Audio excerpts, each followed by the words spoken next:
L'Évangile de saint Jean nous apprend, amis, que notre Seigneur se rendit à des noces à Cana. Eh bien, suivant le conseil qu'il nous donne en un autre endroit, soyons semblables à ceux qui attendent que leur maître revienne des noces. Lorsque nous voyons dans les champs un homme qui a à la main la charrue, ou dans le marché quelqu'un qui vend ou qui achète quelque chose, nous ne leur disons point « qu'attendez-vous » car ils ne ressemblent pas à des gens qui sont dans l'attente. Mais quand nous voyons quelqu'un debout à la porte, frapper plusieurs fois de suite et jeter les yeux vers les fenêtres, nous lui demandons ce qu'il attend. Et personne n'est surpris de notre question. Ceux qui n'ont point fait la sourde oreille à la voix qui leur disait « Soyez dans un saint repos et considérez que c'est moi qui suis véritablement Dieu », ressemblent à des gens qui sont dans l'attente. Or le Seigneur viendra trouver ceux qui l'attendent en vérité et qui sont dans les mêmes dispositions que celui qui disait « J'ai attendu le Seigneur dans une grande impatience ».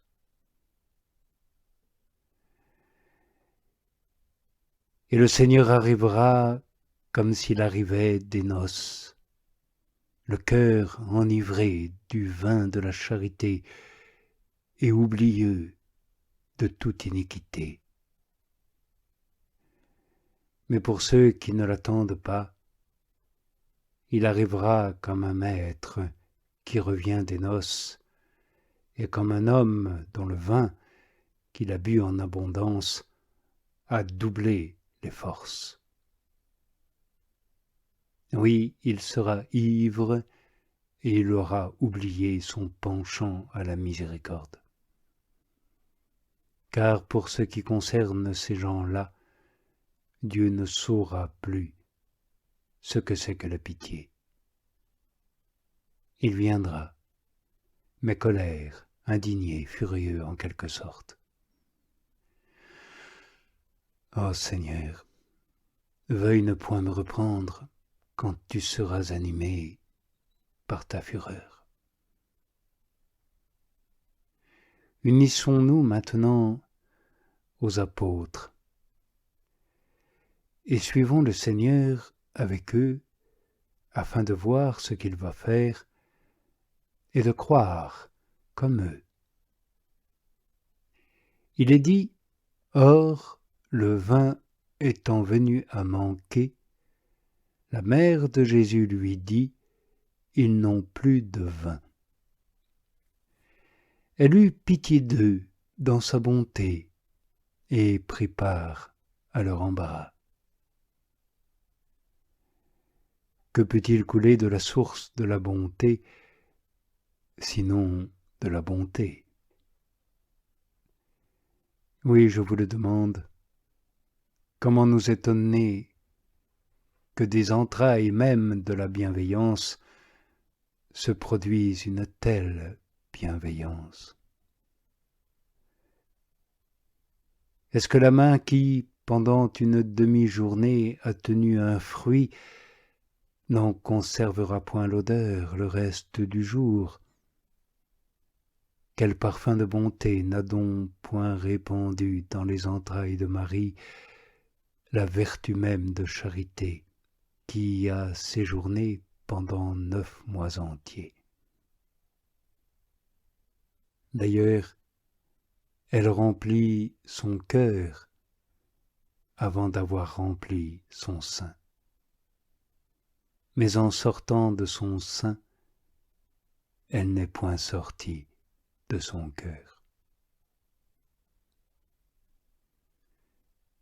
Peut-être la réponse du Seigneur paraîtra-t-elle un peu dure et sévère.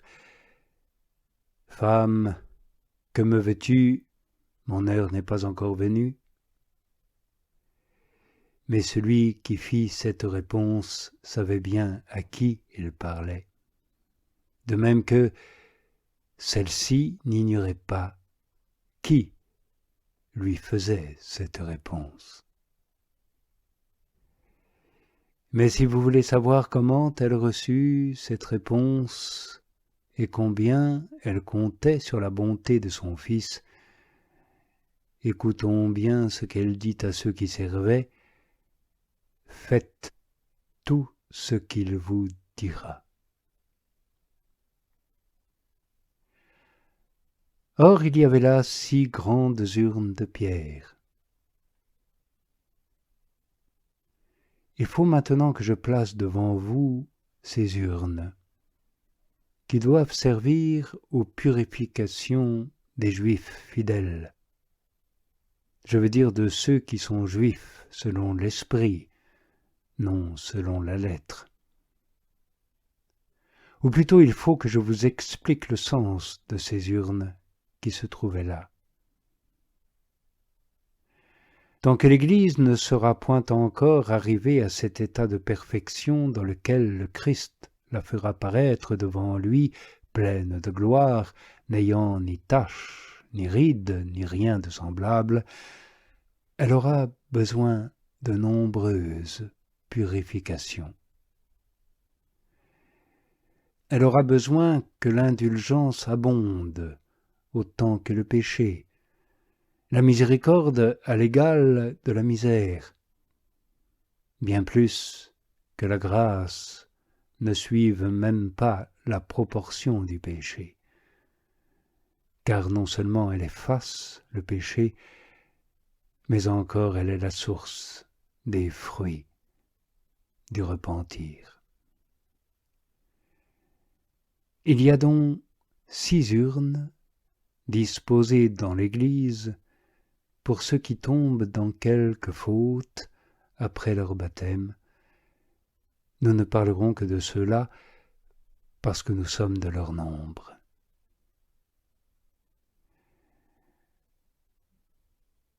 Lors de notre baptême, nous avons déposé notre ancien vêtement, mais hélas, nous l'avons repris bien vite, pour notre plus grand malheur.